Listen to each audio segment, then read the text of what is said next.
what your karma is it's those clingings of mind. It's this package that propels you on through this lifetime, through other lifetimes. Anything you do with attachment or clinging creates new karma. So where you're at right now, even though you think you're choosing to be here, it's all a part of your karma, down to the thoughts, the people you meet. It's all this karmic package. So anything you do with attachment while you're here too, anytime your awareness gets caught, anything you do with attachment to the outcome, with clingings of mind, anything you get trapped in, that is what creates new karma. So new karma only stops being created when things are done without attachment. So karma yoga, for example, is selfless service. You quit creating new karma because you don't identify as the actor, which is a little bit hard to understand, but you don't identify yourself, me, for example, as the actor saying these words. The words are coming through the universe as another aspect of God or the self. It's all a big happening. Me as the universe is doing this, but me as Alex is not doing it. The me who I think I am is not doing it, and the me who I think I am isn't real. So, and then there's jnana yoga, which is, and they all lead to the same place in the end, but there's jnana yoga, which is the yoga of wisdom, which is mind, beating mind with mind. Like the Zen koans are a form of jnana yoga. Jnana yoga is when you do tons of scriptural study. You study tons of holy books. You cultivate great wisdom, and you see through the illusory nature of reality. You see through the illusory nature of reality, and you see it for what it is. That'd be considered a jnana yogi. And then there is Raja Yoga or Ashtanga Yoga, which is like the yoga Patanjali that he talks about in the Yoga Sutras, that involves all the different aspects of the scriptural study and the yamas and niyamas and meditation. So Raja Yoga is primarily the meditative yoga. And Raja Yoga involves the asanas too, which are the postures. So, and then that breaks off into so many different fields, like the yoga that we think about here. And a lot of people that do practice yoga in the United States do it for spiritual purposes as well. You could do yoga just for your body. And most of the time when I tell people I'm doing yoga, they're like, oh, you're going to get some good stretches, or you're going to get, your body's going to feel good, or yeah, I heard it builds muscle, or it's peaceful. But, which is cool, that's byproducts of it. But I do yoga to go back to God. I do yoga practices to meditate on that infinite consciousness. Whether you do Vinyasa yoga is more movement, the breathing one. Hatha yoga has postures and breathing. There's yin yoga, which was brought from China, which is more the feminine side of yoga, where you just lay on the mat.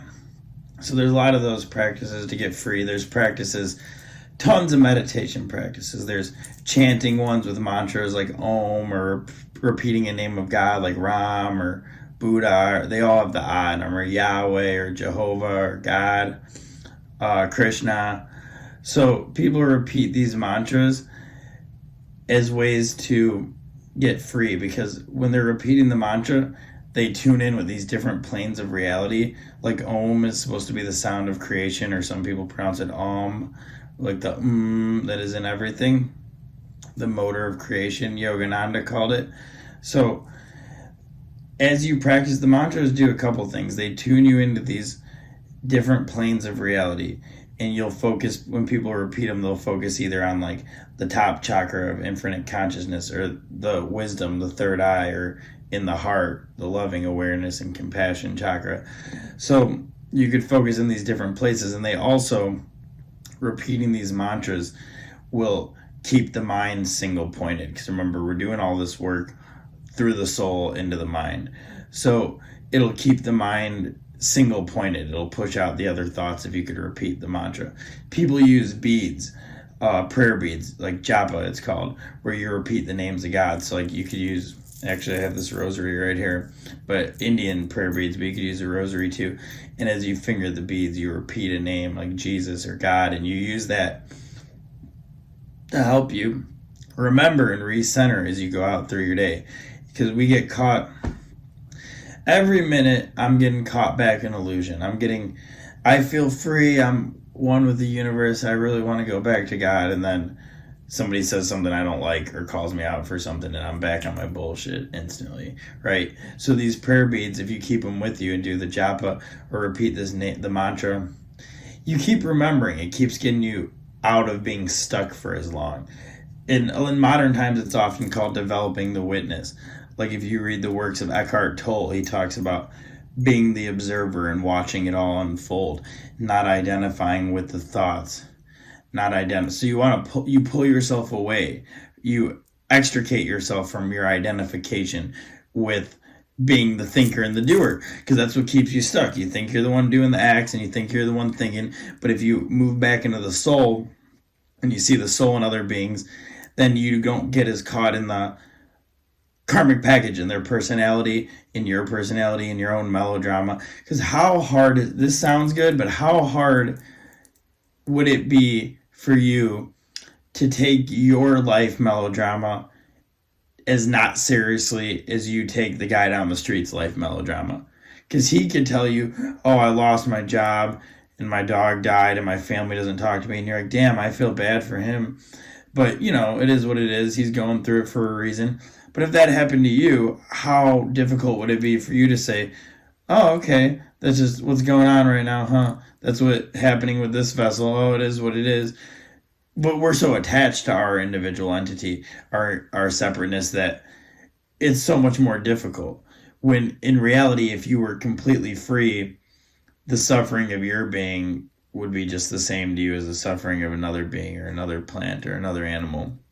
So those are a few of the paths. There's also, you can meditate in any way. There's meditations with the breath.